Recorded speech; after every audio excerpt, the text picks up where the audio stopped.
Hey guys, and today we're going to be scaling it back a little bit. The past couple weeks I've been posting vlogs and going on all sorts of adventures. And with a 40-hour work week and trying to save up money, these vlogs can get just a little bit complicated. But that's okay, you know why folks? Because I can be frugal, I can work on a budget. And that's when it hit me, a new series that can work on a budget so tight that it's quite literally just $1. Welcome to Dollar Store DVDs, the new series where I review some of the wacky and wild films that you can find at your local store for just around $1. Fuck you, inflation, making it $1.25. Now I figured we'd start the series off with a bang.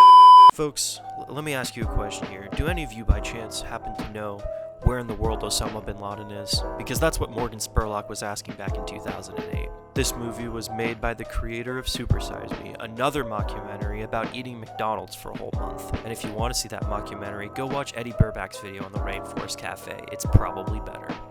This film was described as funny and daring by Jeff Lyons of NBC Real Talk, as well as wildly gritty and grandly entertaining by Steve Walker of NPR. On the back it reads, Morgan Spurlock, who famously supersized himself to take down the American fast food diets, sets his sights on the country's biggest enemy in a similarly comic fashion.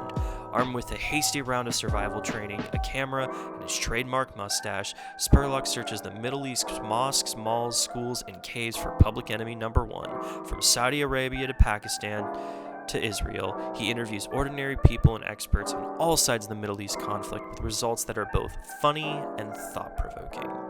Reading that description makes me really wonder if this film is funny and thought-provoking, considering the topic at hand. It comes with a slew of special features, including an alternate ending, animated history of Afghanistan, an interview with the Israeli president, an interview with the former IRA leader, an interview with Egypt's democracy activist, on being a woman in Saudi Arabia, and a secret meeting at the Watergate Hotel. What the fuck is this shit? This movie was distributed by the Weinstein Company. Yes, that Weinstein, who apparently wasn't a fan of George Bush because majority of the trailers on this DVD were for films that were slamming the former president. Regardless, I don't want to waste your time. Let's get into the movie. What kind of a world am I bringing a kid into? The movie opens up with Morgan spending some time ranting about his baby that's coming on the way. So far everything makes sense and seems pretty normal, and oh my god, the opening credits. What the fuck is this? Custom music, fucking Street Fighter opening setup. Like, this seemed like a pretty normal movie. Is this what they're considering as comedy? The first 10 to 20 minutes of the film is Morgan spending all of his time preparing for his travel to the Middle East. They do a lot of stupid little gag things, like make a montage sequence, or use a hat on a stick to distract a sniper, or even throw fake body parts. Once Morgan finished his preparation process, he heads to Egypt to look for this baseball star, Al-Qaeda leader. Now, this man has committed a lot of horrible and heinous crimes, but it's okay because, oh my god, he's a Gemini. It totes makes sense. Anyways, Morgan travels around Egypt just interviewing people and randomly asking, where in the world is Osama bin Laden? We're fighting you? Really? I didn't even know that. I got your postcard from Egypt today. Oh, nice. You sound good. I am good. Morgan gets a chance to talk to his wife, and this is where I get pissed. They randomly cut to her in the movie, and it really just kind of derails the whole pace of the movie. Like, come on, Morgan, let's get back on track here. We're trying to look for the number one public enemy of the world. Also, she points out that she's scared, which honestly, I don't even know why she's bringing that up. You let him go in the first place. Quit your bitching and own up to your mistake. Just call him back up and say, hey, honey, you need to come home. You can't go gallivanting around in these war-torn countries like a fucking idiot. After Egypt, Morgan heads to Morocco as well as Israel and Palestine just to focus on the lovely little conflict they've got going on there. We also get to see some great characters such as Dora, Lionel Richie, and Kid Holding Gun. There's some pretty interesting situations that he gets himself into here. He visits a bombed classroom and gets harassed by some Jewish men. Some of that really intense content we get to see here, folks. And now there's a crowd gathering because they're saying that they're going to chase us away, and they're gathering numbers now. So there's a big flock of people that's going to chase us. Yeah, it's no joke. Go off. I'm going to my car. I'm going to my car.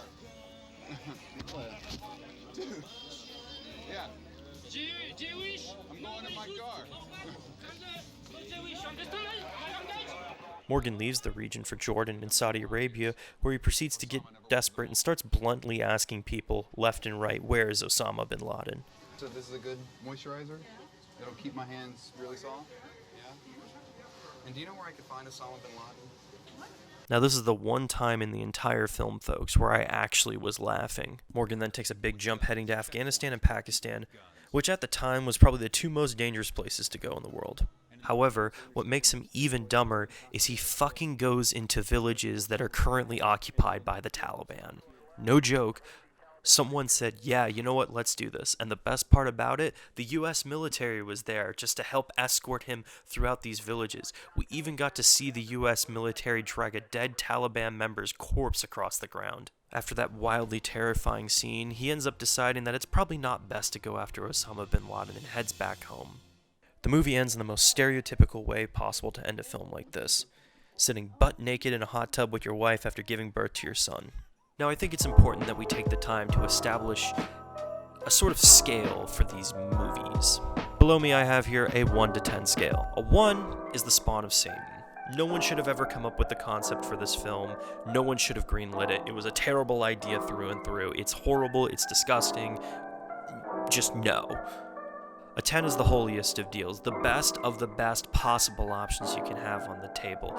You should drop everything you're doing right now and go to your local dollar store so that way you can find this film. Search every single shelf. This is worth it, trust me.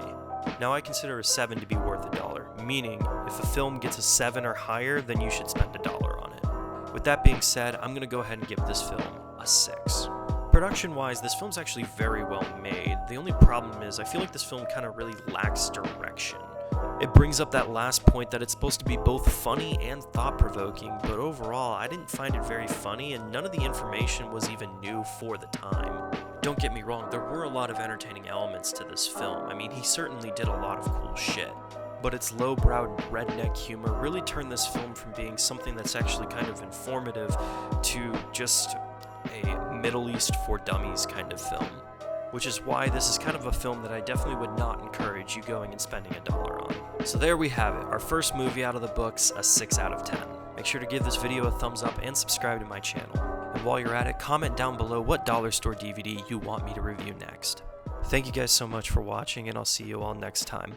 Bye! Bin Laden? Bin Laden. I'm not a politic man. Yeah. I don't know nothing about I'm a carpet dealer. I sell carpet.